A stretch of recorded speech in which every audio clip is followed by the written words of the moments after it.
Գալիլեայի Կանա քաղաքում դրվեց Հիսուսի կատարած նշանների սկիզբը։ Այսպես նա հայտնեց իր փառքը, և նրա աշակերտները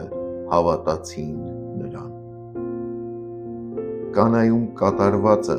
Հովհաննես Ավետարանիչը չի ներկայացնում որպես հերթական հրաշք,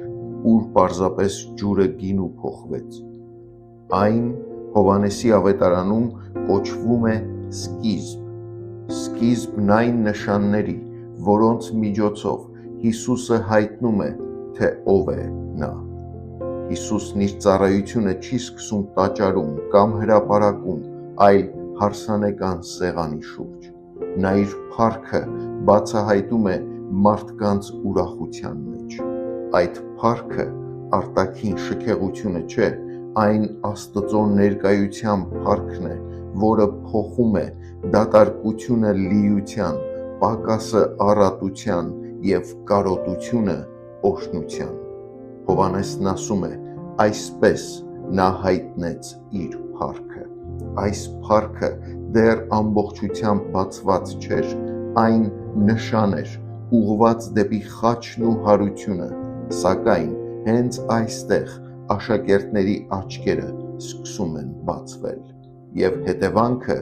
պարզ է. նրա աշակերտները հավատացին նրան։ Հավատը ծնվում է այն պահից, երբ տեսնում ենք, թե ինչպես է Քրիստոսը գործում մեր իրականության մեջ։ Նա գալիս է այնտեղ, որտեղ մեր գինին սպառվել է, որտեղ կյանքի ու կենսուրախության պակասը կա, որտեղ մեր հաշվարկներն ու ծրագրերը ձախողել են։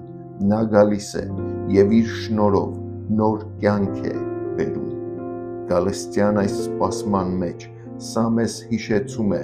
Քրիստոսը շարունակում է իր գործը նաև այսօր։ Նա մեր առօրյա կյանքի մեջ հայտնում է իր փառքը, որպեսզի մեր սրտերում ծնվի